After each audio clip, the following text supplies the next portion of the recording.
Ukraine is not the main target. Apostle Suleman speaks as he showers prayer on Ukraine. Welcome to the news and thank you for tuning in to listen.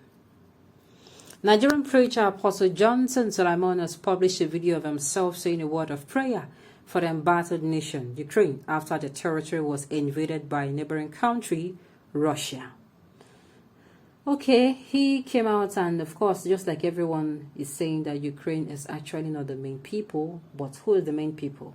And that is where my analysis came in that, see, let me tell you people, those that are saying they're not concerned, do you know that Ukraine is not the main target? Who is the main target? US. And if US puts body, what do you think will happen? Russia will be forced to unleash, as in it will be like, you know, when you actually have been waiting for somebody to do this, and the person now does it, and it now gives you a venue to do what you have in mind. You don't know what is going to happen. So we should all be concerned. The news in detail, please stay with us.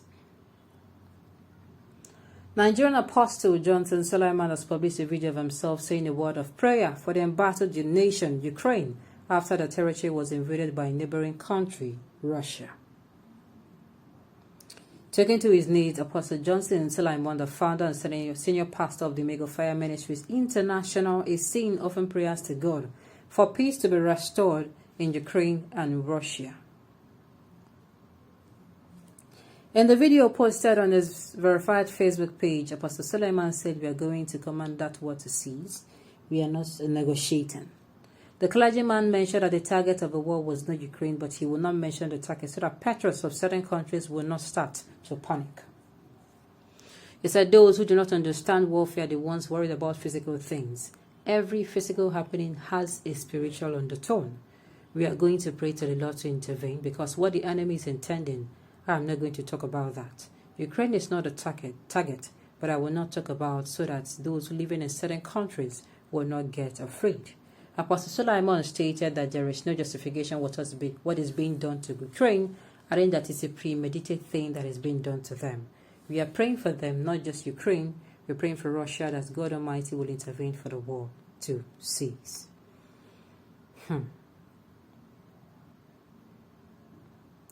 The truth must be told. Russians at the time in history had so many Jews who lived there, but they didn't ask the Jews to vacate their country. The remaining Jews in Russia at the moment are those who are willing to do the evil biddings of the evil Putin regime, like Roman Abrahamovich and co. Ukraine has a history of welcoming the Jews into their country. Even Kyiv, the country's capital, being faced for extermination by Putin, is dominated by the Jews. How many of us know the Volodymyr Zelensky, the Ukrainian president, is a Jew?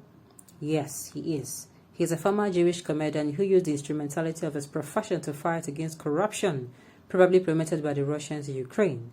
Zelensky, at the age of 41, won the presidential election with a landslide of more than 73% of the total vote cast. Putin is targeting the Jews in Ukraine, but the God of Abraham, Isaac, and Jacob shall avenge his people of the wicked onslaught by adversaries. Well, this analysis, whether it is true or not, we are saying peace be to Russia and Ukraine. In fact, peace be to Ukraine. And of course, let whatever is raging the war in the mind of Putin, let it come to a halt because people are dying. People that are not involved in this crisis with this particular man, they are actually suffering for the crimes they know nothing about. It is not right. Okay, on this note, we've come to the end of the news. We say thank you for tuning in to listen. Until I come your way next time, enjoy the rest of your day.